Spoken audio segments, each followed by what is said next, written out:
Баршаңызға қайырлы күн. Бүгін сіздермен осындай ерекше әдемі корица қосылған, жұмсақ үлбіреп тұрған дастарханыңыздың сәнін ашатын булочкалардың пісіру жолымен бөлісетін боламын. Видеоны соңына дейін көріп, лайк басып, комментарий қалдырып, арнама жазылып кетуді ұмытпаңыздар.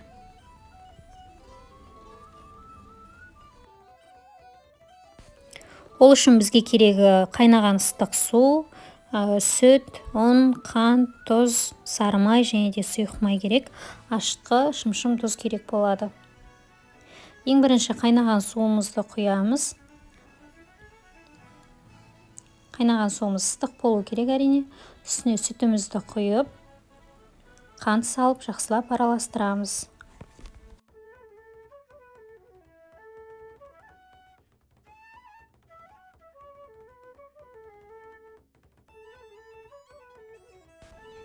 Үстіне бір ас қасық ашытқымызды саламыз. Тағы да жақсылап араластырамыз. Қантымызбен жаңағы ашытқымыз барлығы бірдей араласуы керек. Үстінен жаңа өлшеп алған сұйық майымызды құямыз. Сары майымызды саламыз. Барлық ингредиенттердің көлемі видеоның төмен жағында жазылған, сол бойынша жазсаңыздар болады. Шымшым тұз саламыз. Енді өлшеп алған ұнымызды біртіндеп салып, жақсылап араластырып, ең соңында қолмен басып, жақсылап жұмсақ етіп қамырымызды елейміз. Мінекей қамырымызды жақсылап елеп болдық. Қолымызға да, жаңағы ыдысымызға да жабыспайды, жұмсақ болады. Мінекей енді елеп болған қамырымызды 30 минутқа жылы жерге ашытуға қоямыз. Қамырымыз ашығанша біз ортасына қосатын салмамызды дайындаймыз. Ол үшін бізге 7 ас қасық қант және де 10 грамм корица керек болады.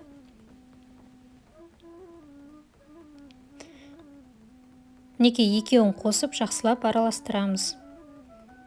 Мынандай кішкентай пакетиктағы бір корицаның өзі 10 грамм болады. Мінекей жақсылап араластырамыз.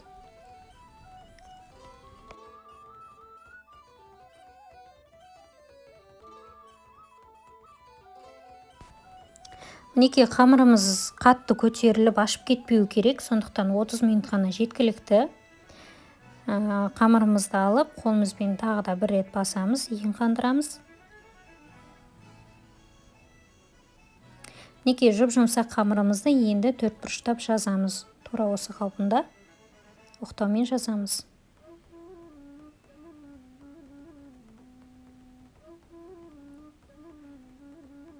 Қамырымыз өте жұмсақ және де қолға да, оқтауымызға да жабыспайды. Видеоның төмен жағында көрсетілген өлшем бойынша жасасаңыз, тура осылай болады. Мінекей қамырымызды жазып алдық. Өте қалың, өте жұқа болудың да қажеті жоқ. Енді жазып алған бөліктің бетіне жақсылап тұрып сары маймен майлаймыз.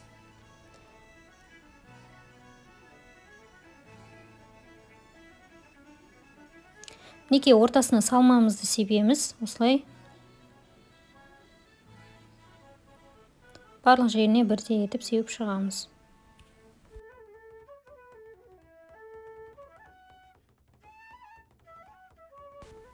Мінекей барлық бөлігіне жаңа салмамызды сеуіп алдық. Енді жақсылап булочкамыздың формасын жасаймыз. Ол үшін шетінен бастап ақырын ораймыз осылай.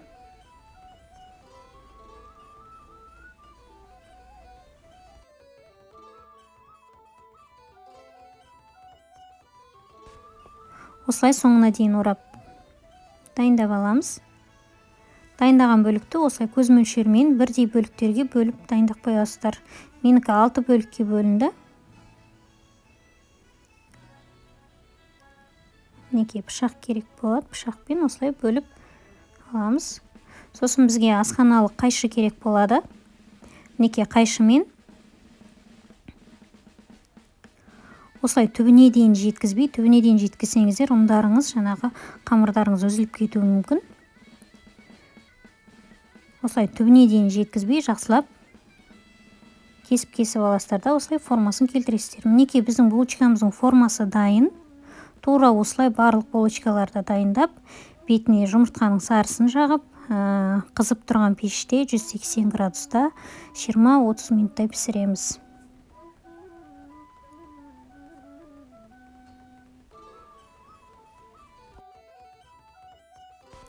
Неке достар, біздің ерекше корица қосылған булочкаларымыз дайын болды. Түрі де сондай керемет, дәмі тіптен керемет, дастарханыңыздың сәнін ашатыны сөзсіз. Сондықтан видеоны соңына дейін көрген болсаңыз, лайк басып, комментарий қалдыруды ұмытпаңыздар. Және де YouTube каналыма тіркеліп алуды ұмытпаңыздар. Алда сіздермен әлі де түрлі рецепттермен бөлісетін боламын.